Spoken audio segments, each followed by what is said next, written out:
नमस्कार साथियों। एक बार फिर से आपका स्वागत है मेरे YouTube channel Akash the desire में। इस खास सीरीज में हम बात करते हैं मैप के बारे में।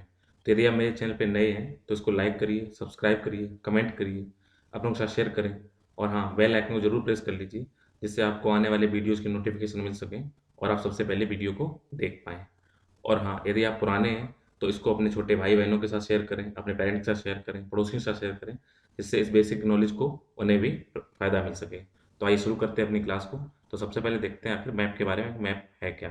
तो जैसे आपने देखा होगा, आप कोई भी मैप खोलते हैं या कोई भी आप वो लेते हैं बुकलेट वगैरह, तो उसमें इस तरह, अगर वर्ल्ड मैप की बात करें, आपको इस तरह दिखाई पड़ेगा। उसमें कुछ देशों के नाम होंगे, कॉन्टिनेंट के नाम होंगे, कुछ ओशियंस के नाम होंगे, दिया होता है। तो सबसे पहले देखते हैं कि आखिर ये मैप वगैरह है क्या। तो अगर पृथ्वी की किसी भी सरफेस को, कोई भी लोकेशन का, किसी भी सिटी का, कंट्री का, माउंटेन का, रिवर का, को कोई भी अगर पैमाने की सहायता से इसको बनाया जाए और किसी पेपर उतार दिया जाए, उसके छोटे रूप को, इसी को बोलते हैं मैप, मानचित्रण, जिसको मैप बोलते हैं। तो अगर मैप को सामान्य शब्दों में देखें तो जो मानचित्र वो दो शब्दों से मिलकर बना है, एक है मान, दूसरा है चित्र। मान का जो इंग्लिश वेरिएशन है, उस इंग्लिश मतलब होता है उसका वैल्यू, और चित्र होता है उसका इमेज। यानी कि अगर किसी भी वैल्यू को अगर आप चित्र के द्वारा किसी कागज उतार दें, उसको बोलते हैं मानचित्र। जैसे आपने देखा होगा कि अगर आप कोई माइक्रोस्कोप लेते हैं तो माइक्रोस्कोप में क्या होता है, किसी भी छोटी चीज़ को उसमें अगर माइक्रोस्कोप नीचे, लेंस के नीचे रखते हैं, तो क्या होता है, छोटी चीज़ जो आपको कहीं दिखाई पड़ने लगती है, बड़ी दिखाई पड़ने लगती है। तो इसके ठीक उलट मानचित्र का काम क्या है, जो बड़े भूभाग हैं पृथ्वी की, जो कई हज़ारों किलोमीटर में हैं, और हमें दिखाना है एक पे कागज़ पे, तो उसके जो बड़े-बड़े भूभाग हैं, उनको क्या करते हैं, एक किसी खास पैमाने में चेंज कर लेते हैं। जैसे 1 किलोमीटर वहाँ 1 मीटर में दिखाया गया होता है, या 1000 किलोमीटर को 1 सेंटीमीटर दिखाते हैं। उसी में कन्वर्ट करके उसके आपस में रिलेशन स्थापित करते हैं, और उनको हम कहाँ करते हैं, कागज़ पे उतार देते हैं, ऐसे कागज़ पे डिज़ाइन कर देते हैं, और उसको थोड़ा ऐसे दिखाते हैं शाइन वाइन करके, तो उसको बोलते हैं क्या, मानचित्र। तो मानचित्र को नक्शा भी कहते हैं। अगर प्रेजेंट टाइम की बात की जाए तो मानचित्र केवल धरती या उसकी सरफेस का नहीं होता है, बल्कि या कोई कोई रियल चीज़ों का नहीं होता है। उसके अलावा जैसे अब आजकल क्या है, चंद्रमा के मैप आ रहे हैं, मंगल ग्रह के मैप आ रहे हैं, जैसे बहुत सारे मिशन गए हुए हैं। हमारा मॉम मिशन था, मॉम ऑर्बिटर, उसने उसने वहाँ पे अपने चित्र बनाए भेजे हैं। तो साथ ही साथ अब देखा, आपने देखा जैसे आपका मस्तिष्क का एमआरआई होने लगा है, तो उसका मानचित्रण करते हैं, देखते हैं माइंड के अंदर क्या क्या है, तो इसके मैप बनने लगे हैं। तो बेसिकली क्या हमें पता है कि पृथ्वी कुछ हद तक क्या है, गोल है, अंडाकार वैसे तो ज़्यादातर अगर देखें तो गोल है। तो इसको बोलते हैं ग्लोब। तो इसी कॉन्सेप्ट को देखेंगे सबसे पहले। जैसे अगर ये पृथ्वी है पूरी, ये वाली, तो इसको क्या किया, इसको जब एक बीच से यहाँ से कैंची से वालों किसी गोल बॉल को काट दें, तो क्या होगा, उसको सामने रख दें तो लगभग इस तरह से आ जाएगी रेक्टेंगल शेप में, तो वही मानचित्र बना देते हैं। तो आप उसका देखते हैं इस ग्लोब पे क्या होता है, कुछ आपने देखा होगा ऐसी लाइनें होती हैं, खड़ी लाइनें, कुछ लेटी लाइनें। तो बेसिकली कि अगर आप एग्जांपल दें कि अगर मस्क विलन की अगर खरबूजे की बात करें, तो खरबूजे से जो ऊपर से नीचे लाइनें ऐसे आ रही होती हैं, तो ये तो वैसी लाइनें हैं। उसी खरबूजे पे अगर हम रबड़ बैंड चढ़ा दें, तो वो ऐसे ऐसे ऐसे चढ़ जाएंगे उस पर, तो एक जैसी लाइनें हैं। भाई सबसे पहले देखते हैं ग्लोब है क्या। तो ग्लोब क्या होता है कि पृथ्वी का छोटा सा मॉडल है, जिस जिस टाइप से पृथ्वी है हमारी, उसी टाइप से उसके रूप देखिए ग्लोब बना लिया गया है। उसको आपने देखा होगा, यूं या यहाँ पे छेद होता है, ऐसे करके एक स्टैंड में इनको ऐसे बांध दिया जाता है। तो क्या होता है, इसमें दो जो पिवट लगे होते हैं, उनमें लगाकर इससे क्या होता है, एक एक्सेस होती है उसके चारों तरफ, ये बॉल ऐसे घूम रहा होता है ऐसे ऐसे करके। बेसिकली क्या है, जैसे आप क्या है, कोई फुटबॉल है, उसके दोनों तरफ क्या करो, एक अंदर रॉड डाल दो, बिना मतलब कि ऐसा फुटबॉल है, ऐसा कोई प्लास्टिक है, उसमें बीच में रॉड डाल दो, उसके चारों तरफ बॉल वैसे राउंड राउंड राउंड घूमती रहे। तो उसी को बोलते हैं एक्सेस। उसके आसपास इसको हम स्टडी करने लगते हैं ग्लोब से, उससे हमें पृथ्वी की समझने में मदद मिलती है। तो सबसे पहले अगर बेसिक कॉन्सेप्ट हम देखें नॉर्मली, तो क्या है, जैसे ये पृथ्वी है, तो पृथ्वी पे आपने 4 लाइनें खींच दी। एक क्या किया आपने, ऊर्ध्वाधर यानी परपेंडिकुलर, एक क्षैतिज खींची से पैरेलल लाइन। तो आप तो पश्चिम से पूर्व से लाइन खींची। तो आपको क्या करना है, सबसे पहले देखना है मानचित्र में, आपको देखो दिशा ज्ञात करनी होती है। तो अगर कोई भी कागज को आप अपने सामने रखते हैं सीधा, तो उसका जो राइट हैंड साइड होता है, ये होता है उसका पूरब, उसका लेफ्ट हैंड साइड होता है उसका पश्चिम। उसके अगर सर साइड पे जाओगे तो होगा नॉर्थ यानी उत्तर, और जो अगर पैर तरफ जाओगे तो क्या होगा, दक्षिण यानी साउथ। तो अगर हम इधर से इधर जाते हैं तो इधर ऐसे रीड करते हैं, नॉर्थ, ये वाली जो लाइन है ये कौन सी होगी, ये नॉर्थ ईस्ट होगी। ये वाली लाइन ऐसे कौन सी होगी, साउथ ईस्ट। ये वाली लाइन कौन सी होगी, साउथ वेस्ट। और ये वाली लाइन कौन सी होगी, नॉर्थ वेस्ट। ठीक है। तो यहाँ पे आपने, तो इसको जो ये पैरेलल लाइन है, इसको बोलते हैं क्या, इक्वेटर, क्योंकि भूमध्य रेखा। और जो वर्टिकल लाइन होती है इसको बोलते हैं प्राइम मेरिडियन। इसको देखें, सबसे पहले देखते हैं एक्सेस क्या यानी अक्ष क्या होता है। तो जिस तरह आपको देखा होगा गोल एक पिवट के बांध के चारों तरफ से नचरा होता है, आपने वापस में रखा देखा होगा, उसे आप घुमाते रहते हैं। उसी तरह क्या होता है, पृथ्वी पर एक इमेजिनरी लाइन, कोई लाइन पड़ी नहीं है, बस एक इमेज की गई है, ऐसा इमेजिन कर लिया गया, ऐसे मान लिया गया है कि पृथ्वी इसी के चारों चारों तरफ ऐसे ऐसे उस लाइन की तरफ घूम रही है, ऐसे करके लगातार लगातार। तो उसी को बोला गया है, ये एक्सेस है, पृथ्वी की काल्पनिक अक्ष है। अगर बात करें तो ये पृथ्वी के उत्तरी ध्रुव और दक्षिणी ध्रुव को मिलाने वाली काल्पनिक रेखा को अक्ष कहते हैं, जो पृथ्वी के केंद्र से होकर जाती है। पृथ्वी इसी अक्ष को केंद्र मानकर घूमती है। तो अगर ये ग्लोब है तो वैसे होना ही चाहिए, लेकिन पृथ्वी अपने अक्ष पर कुछ झुकी हुई है। तो जो ये लाइन है जो आपकी देखा हुआ, ये एक्सिस ऑफ रोटेशन, ये माना गया है इस लाइन को। ये लाइन जो है ये बेसिकली मेन लाइन है, इसी के चारों तरफ पृथ्वी ऐसे ऐसे ऐसे ऐसे फिर घूम रही है। तो अगर देखें तो 23.5 डिग्री क्या है, पृथ्वी अपने झुकी हुई है अक्ष पे। तो इस तरह सीधी सीधी लाइन ना होकर लाइन कैसी है, यूं है ऐसे करके, ठीक है। तो सबसे पहले बात करते हैं विषुवत रेखा की, यानी इक्वेटर के बारे में बात करिए है क्या। ये भी एक काल्पनिक रेखा है जो पूरे पृथ्वी को क्षैतिज रूप से यानी हॉरिजॉन्टल रूप से दो बराबर भागों में बांटती है। और उसी वृत्तीय रेखा को विषुवतीय रेखा कहते हैं। ये पृथ्वी है, तो ये जो राउंड राउंड लाइन गई है ये दो बराबर भागों में बांट देती है। तो इसी को बोलते हैं क्या, विषुवत रेखा। इस प्रकार ये भूमध्य रेखा है, विषुवत रेखा, इक्वेटर, एक ही नाम एक ही इसके नाम है, एक ही चीज के। तो ये पृथ्वी दो बराबर भागों में उत्तरी भाग में बांट दी है, ऊपर वाला उत्तरी, नीचे वाला दक्षिण। मैंने बोला था सर तरफ क्या होता है उत्तर और पैर तरफ दक्षिण होता है। तो दो बराबर भागों में इसने बांट दिया। तो उत्तरी भाग को क्या बोलते हैं, उत्तरी गोलार्ध, और दक्षिणी भाग को बोलते हैं दक्षिणी गोलार्ध, नॉर्थ हेमिस्फीयर और साउथ हेमिस्फीयर। तो ये जो झुकी हुई है इसे बोलते हैं एक्सेस। ये है नॉर्थ पोल जो आपका बिल्कुल पॉइंट पे सबसे नीचे साउथ पोल है, तो नीचे ये हो गया आपका इक्वेटर, इक्वेटर नीचे वाला साउथ हेमिस्फीयर, वो वाला नॉर्थ हेमिस्फीयर। तो जो भूमध्य रेखा है वो क्या होती है, सर्कुलर लाइन है, और इसी से पृथ्वी चारों तरफ घूम रही होती है। और भूमध्य रेखा को क्योंकि इसी को बेस माना गया, तो इसके जो मान माना गया उसकी वैल्यू मानी गई 0 डिग्री सेल्सियस मानी गई, क्योंकि ये बिल्कुल पृथ्वी के बीच में है। तो इसके ऊपर ही टॉप, इसी के ऊपर बढ़ते चला टॉप पॉइंट है वो नॉर्थ पोल है, और नीचे जाओगे साउथ में वो क्या है, साउथ पोल है। तो अभी सबसे पहले हम बात करते हैं कि आखिर लैटिट्यूड क्या होते हैं, लॉन्गिट्यूड क्या होते हैं, अक्षांश रेखाएं क्या है, देशांतर रेखाएं क्या है। तो मैंने क्या बोला है, अगर आपको एक जनरल बोले जो खड़ी जो लेटी रेखाएं, तो लेटी यानी लैटिट्यूड, अक्षांश रेखाएं अर्थात लेटी रेखाएं था लैटिट्यूड, खड़ी रेखाएं अर्थात देशांतर रेखाएं था लॉन्गिट्यूड। जैसे खरबूजे में ऊपर से नीचे तक आ रही होती है पॉइंट से, उसको क्या बोलते हैं, लॉन्गिट्यूड। जो लेटी है वो लैटिट्यूड। तो इसीलिए जैसे आप कोई गूगल करते हैं, किसी लोकेशन देखते हैं, तो वो तो पता चल जाता है यहाँ पे, उसमें आप ऊपर जाके देखेंगे उस वहाँ पे उसको डायमेंशन दे रखे होते हैं। तो जैसे जो ये रेखाएं होती हैं, ये वाली विषुवत रेखा जो पैरेलल डाली गई होती हैं अर्थात लैटिट्यूड रेखाएं, तो अक्षांश रेखाएं हैं, इनको किस में डिनोट करते हैं, नॉर्थ में।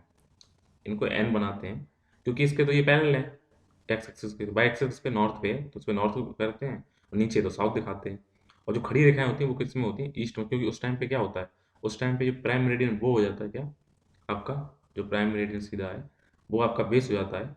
तो उसी को क्या तो इससे तो फिर क्या रहता है, ईस्ट और वेस्ट बात आ जाती है, इधर वाला ईस्ट बीच इसके लिए, ठीक है। तो सबसे पहले देखते हैं लैटिट्यूड क्या होते हैं, अक्षांश रेखाएं क्या होती हैं। अक्षांश रेखाएं क्या होती हैं, पृथ्वी के विषुवत रेखा की क्या होती हैं, पैरेलल होती हैं और ग्लोब पर ही रेखाएं खींची जाती हैं। जैसे ये अगर आप ये विषुवत रेखा है ये वाली, तो इसके पैरेलल जो लाइन डाली गई ये वाली, ये बोलते हैं अक्षांश रेखा। इसके पहले ये आप जैसे अगर किसी खरबूजे या तरबूज के ऊपर रबड़ बैंड चढ़ाओ तो बीच में एक बड़ी सब रबड़ बैंड गोल बनेगा, बाकी ऊपर छोटे होते चले जाएंगे। तो वो गोला बनेगा, वो हो सकता है ऊपर वाले गोले छोटे हों और मिडिल वाला सबसे बड़ा होगा, लेकिन क्या होंगे, पैरेलल होंगे, कभी दूसरे को काटेंगे नहीं, बराबर दूरी पे समांतर दूरी पे होंगे। तो विषुवत रेखा के उत्तर की ओर 1 डिग्री पर अक्षांश रेखाएं खींची जाएं तो ऊपर तो जाते 90 डिग्री है, तो एक एक डिग्री अगर लाइन खींचेंगे तो ऊपर कितनी टोटल लाइन मिल जाएंगी, 90। इस तरह हम साउथ में खींचेंगे तो कितनी मिल जाएंगी, 90। तो टोटल कितनी होगी, 180। और प्लस क्योंकि एक इक्वेटर भी लाइन है तो वो भी इसके पैरेलल है, तो ये वाली लाइन ये भी पैरेलल, तो ये होगी 1। तो टोटल कितनी लाइन होगी, 181। तो अगर डिफाइन करें कि आखिर अक्षांश होते क्या हैं, तो अगर हम विषुवत रेखा को आधार माने और उसके केंद्र से कोई कोणीय दूरी नापें, तो जो उसके केंद्र, जो उसके आधार से जो केंद्र कोणीय दूरी होती है, इसको मिलाने वाली रेखा को क्या बोलते हैं। जैसे यहाँ पे सेम कोण बनाया, वैसे हम इधर चले गए, इस पे सेम कोण बनाया, तो इन दोनों कोण जहाँ सेम बराबर होते हैं उनको मिलाने वाली रेखा को ये क्या बोलते हैं, अक्षांश बोलते हैं, ठीक है। तो इनको डिग्री में हम डिनोट करते हैं। साथ साथ अगर देखें कि दो अक्षांश जो होते हैं उनके बीच की दूरी कितनी होती है, तो 111 किलोमीटर होती है। और विषुवत रेखा है वो 0 डिग्री होता है, मैंने आपको बता दिया है। उत्तर की तरफ जाएंगे उनको उत्तरी अक्षांश बोलेंगे, नॉर्थ में नोट करेंगे एन से करेंगे, और जो साउथ में जाएंगे उनको दक्षिणी अक्षांश बोलेंगे। तो सबसे बड़ी जो अक्षांश रेखा है, क्योंकि विषुवत भी उसके पहले है, तो सबसे बड़ी अक्षांश रेखा कौन सी है, विषुवत है, इक्वेटर है, जिसकी लंबाई 4069 किलोमीटर है। ये फैक्चुअल है, फैक्ट बात है, उसको याद कर लीजिएगा, कहीं हो सकता है कुछ ना आ जाए। तो उसके बाद क्या होता है कि जो ये विषुवत रेखा है ये वाली, इसको इक्वेटर बोल दिया, इससे जो ऊपर जाएंगे तो 23.5 डिग्री जो नॉर्थ रेखा है उसको बोलते हैं ट्रॉपिक ऑफ कैंसर, जिसको बोलते हैं कर्क रेखा। और अगर उसके साउथ में चले जाएं तो 23.5 की जो लाइन होती है उसको बोलते हैं ट्रॉपिक ऑफ कैप्रिकॉन। ऊपर है कर्क रेखा, नीचे मकर। इन चीज याद रखिए, इक्वेटर के नॉर्थ में जाएंगे तो 23.5 पे कौन सी मिलेगी, कर्क रेखा। और इक्वेटर साउथ में जाएंगे तो 23.5 पे कौन सी मिलेगी, ट्रॉपिक ऑफ कैप्रिकॉर्न अर्थात मकर रेखा। ऐसे ही ट्रॉपिक ऑफ कैंसर से ऊपर और जाएंगे तो विषुवत रेखा जो 66.5 है उसको बोलते हैं आर्कटिक सर्कल, और अगर 66.5 साउथ में जाएंगे उसे बोलते हैं अंटार्कटिक सर्कल। तो नॉर्थ में कौन सा आर्कटिक सर्कल 66.5, और साउथ में कौन सा अंटार्कटिक सर्कल। और टॉप पे जाएंगे तो 0 डिग्री सेल्सियस वहाँ पे आ जाता है, सॉरी 90 डिग्री होता है, वो तो नॉर्थ पोल होता है। और नीचे आ जाएंगे 90 डिग्री होता है साउथ पोल। इक्वेटर के ऊपर आपका नॉर्थ हेमिस्फीयर, नीचे साउथ हेमिस्फीयर। और उसके साथ ही साथ क्या है, जो नॉर्थ पोल है और साउथ पोल है इसको मिलाने वाली जो लाइन है उसको बोलते हैं प्राइम मेरिडियन। वो क्यों अभी बताएंगे, उसके बारे में बात करते हैं। बाकी जो मैंने चीज़ें थी इसको बता दिया। साथ ही साथ क्या होता है कि अगर सन है, यहाँ पे सन है, जैसे सन है पृथ्वी के लिए वो, तो वो उसकी सीधी सीधी रेस तो यहाँ से लेकर यहाँ तक पड़ती है, अर्थात कहाँ तक पड़ती है, ये ट्रॉपिक ऑफ कैंसर से लेकर ट्रॉपिक ऑफ कैप्रिकॉर्न तक, तो उसकी लाइन सीधी सन की रेस, अगर पृथ्वी थोड़ी ऊपर नीचे मतलब घूमती है तो थोड़ी ऊपर नीचे आती है, वो थोड़ा कॉन्सेप्ट बताएंगे आपको। तो उसमें क्या है, सन की रेस यहाँ पे सीधी पड़ती है, जबकि ट्रॉपिक ऑफ कैंसर से लेकर ट्रॉपिक आर्टिकल सर्कल तक यहाँ पे, क्योंकि इसका ये देखिए आप एंगल और बढ़ गया ऐसे, यहाँ पे एंगल की लाइन कम होती जा रही है, तो यहाँ पे तिरछी किरणें पड़ती हैं, तो इतनी गर्मी नहीं रहती, जो कि पोल्स पे तो बिल्कुल ही एक बार पड़ेंगे तो कभी 6 महीने इधर पड़ेंगे, तो ये चलता है। तो इसीलिए क्या है इसमें कि यहाँ पे सूर्य की किरणें क्या होती हैं, इस इलाके में तो रहती हैं, आती जाती रहती है सार मतलब एक बार दिन में एक बार ऐसा टाइम जरूर आएगा, आप सर के ऊपर पूरा क्या होगा, सूर्य होगा, तो वहाँ पे इसे उष्णकटिबंध है। इधर जाके क्या होता है, समताप है, क्योंकि यहाँ पे तिरछी पड़ती है, ऊपर जाके तो बिल्कुल पड़ती है, वहाँ शीत कटिबंध है, उसका देखेंगे। तो अगर अर्थ के लेटीट्यूड हीट जोन की बात की जाए तो कर्क रेखा और मकर रेखा के बीच, जो मैंने आपको बता दिया, ट्रॉपिक ऑफ कैंसर से लेकर ट्रॉपिक ऑफ कैप्रिकॉर्न तक क्या होता है, सूर्य साल में कम से कम एक बार दोपहर के समय मिड डे सन क्या होता है, सर के ऊपर होता है, इसलिए यहाँ पे क्या होता है, तो यहाँ पे रोशनी ज़्यादा मिलती है, इसलिए इसे उष्ण या टॉरेड जोन भी कहा जाता है। तो इन जो कर्क रेखा मकर रेखा बीच को छोड़कर, इस इलाके छोड़ कहीं भी सूर्य पूरे दिन ऊपर नहीं चमकेगा, क्योंकि ऊपर जाते ही सूर्य की जो कोण क्या है, कम होते जाते हैं, मैंने आपको बता दिया है। यही कारण है कि जो नॉर्थ हेमिस्फीयर है और उससे आर्टिक जो व्रत है वहां तक, या कर्क रेखा, यहाँ से क्या करें, कर्क रेखा से आर्टिक व्रत तक जाएं, या फिर मकर रेखा से अंटार्कटिक व्रत तक जाएं, तो उसके बीच में क्या होता है, तापमान जहाँ तक समान रहता है, इस क्षेत्र को क्या बोलते हैं, तापमान जोन कहते हैं, टेम्परेट जोन कहते हैं, यहाँ पे समताप रहता है। वहीं उत्तरी गोलार्ध के उत्तरी ध्रुव, यहाँ पे आर्कटिक सर्कल से लेकर नॉर्थ पोल तक जाएं, या फिर अंटार्कटिक सर्कल से लेकर साउथ पोल तक जाएं, तो यहाँ पे क्या होता है, यहाँ के सूर्य किरणें कभी सीधे नहीं पड़ती, सीधे पहुंच भी नहीं पाते हैं, तो यहाँ पे क्या होता है, सूर्य हमेशा हल्का चमकता रहता है, इसलिए यहाँ पे क्या होता है, इलाका बहुत ठंडा रहता है, इसलिए इसको क्या फ्रीज जोन बोलते हैं। तो अगर टेम्परेचर ज़्यादा जोन की बात की जाए तो टॉरेड जोन है, यानी टेम्परेट जोन है, सॉरी ट्रॉपिकल जोन है, ऊपर टेम्परेट जोन है, ऊपर फ्रीज जोन है, एकदम शीत जोन है। आइए बात करते हैं लॉन्गिट्यूड रेखाओं के बारे में। लॉन्गिट्यूड मतलब क्या है, जिस तरह खरबूजे का ऐसी लाइन बनी होती है, तो उन्हीं लाइन को आप समझिए ये लॉन्गिट्यूडनल है। तो ये क्या है, अक्षांश रेखा के लंबवत, यानी जो आपकी जो पैरेलल लाइंस ये रही हैं आप लैटिट्यूड लाइंस हैं, इनके परपेंडिकुलर ही आती हैं, ऊपर से परपेंडिकुलर। तो आपको पता है कि इसकी जरूरत पड़ती क्यों आता है लैट लॉन्ग की, क्योंकि आप कोई भी अगर 2D इमेज 2D फिगर है, उसका अगर कोई बताना एग्जैक्ट लोकेशन क्या है, उसको आपको एक्स एक्सिस और वाई एक्सिस काटना जरूरी है। तो एक्स एक्सिस यहाँ पे किसको लैटिट्यूड बोला गया, वाई एक्सिस लॉन्गिट्यूड बोला गया, जो वहाँ पे काट मिलती है एग्जैक्ट पोजीशन में मिल जाती है। जैसे हमने गूगल में टाइप किया कि हमें जाना है, आपको जैसे आपको जाना है दिल्ली, तो दिल्ली में से आप टाइप करें दिल्ली का एक क्या है, एक लोकेशन है, तो जैसे उसमें डालेंगे तो उसमें तो देखेगा अच्छा लैटिट्यूड यहाँ पे जा रहा है, दिल्ली का लॉन्गिट्यूड यहाँ पे है, तो लैटिट्यूड ये रहा, लॉन्गिट्यूड ये रहा, ये दोनों यहाँ पे काट रहे हैं, तो इस पॉइंट को बोला जाता है कि चलो यहाँ पे है दिल्ली। तो इसीलिए क्या है, ये कहाँ से खींची जाती है, ये उत्तर से लेकर दक्षिण की तरफ खींची जाती है।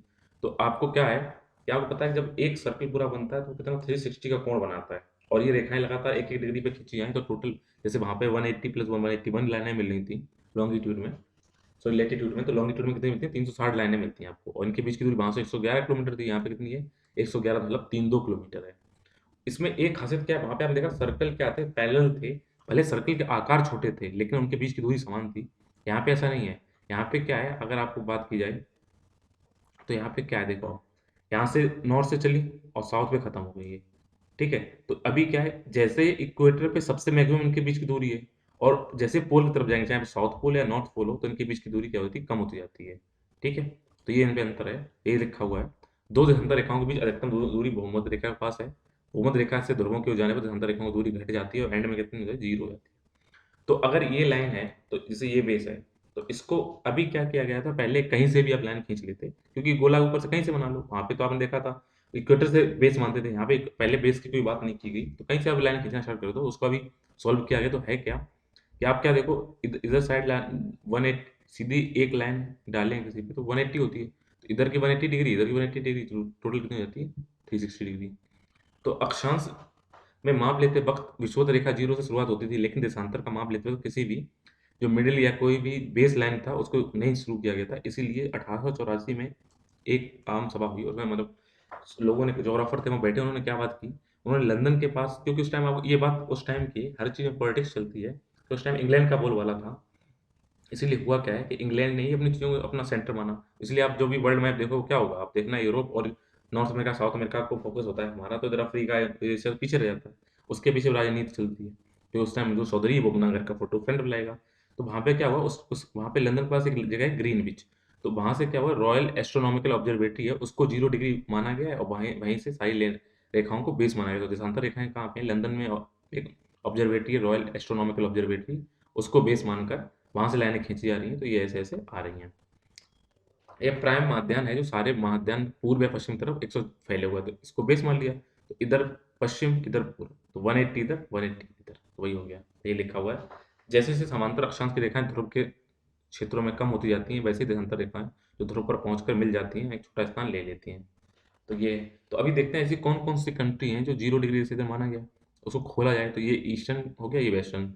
तो 30, 60, 90, 120, 150, 180, ऐसे ही वेस्ट 150 और 180। तो इधर का 180, तो इधर 180, यानी दोनों एक हैं, तो दोनों इकट्ठा करोगे घुमा के तो एक हो जाता है। सबसे पहले देखें कंट्रीज लोकेटेड प्राइम मेरिडियन में कौन-कौन सी कंट्री लोकेटेड है। अगर क्वेश्चन आता है उसमें देखो, एक पहले है यूनाइटेड किंगडम, फिर है फ्रांस, फिर है स्पेन, फिर है अफ्रीका में पहुँचते हैं तो अल्जीरिया, माली, बुर्किना फासो, टोगो, फिर वहाँ से घाना भी है। फिर प्राइमरी नीचे आके अगर अंटार्कटिका महाद्वीप में जाएँ तो क्वीन माउंट लैंड है, वो भी इसके अंदर आता है।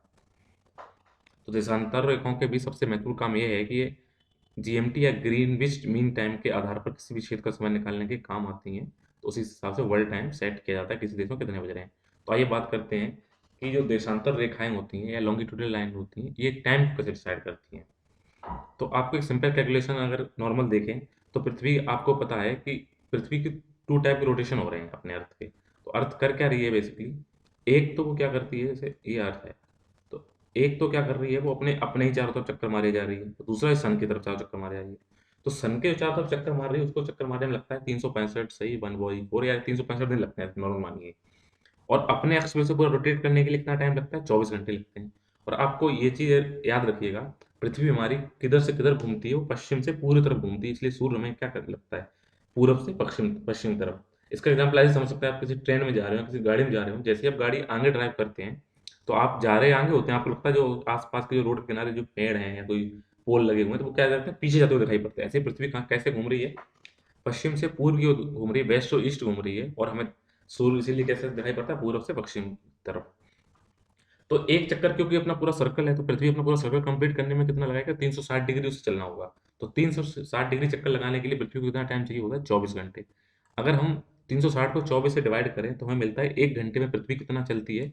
15 डिग्री सेल्सियस, 15 डिग्री 1 घंटे में चल जाती है। और ये क्योंकि 1 घंटे में 60 मिनट होते हैं, तो उसको मिनट में कन्वर्ट किया जाए तो क्या होता है? 4 मिनट में 1 डिग्री चलेगी, इसलिए 15 डिग्री कितने 60 मिनट में चलेगी। तो अगर कॉमन बात आपसे क्वेश्चन आए कि 1 मिनट में कितनी डिग्री पृथ्वी कितना डिग्री घूम जाती है, तो सॉरी 4 मिनट में पृथ्वी घूमती है 1 डिग्री, और 1 घंटे में घूमती है 15 डिग्री, और 24 घंटे में घूमती है 360।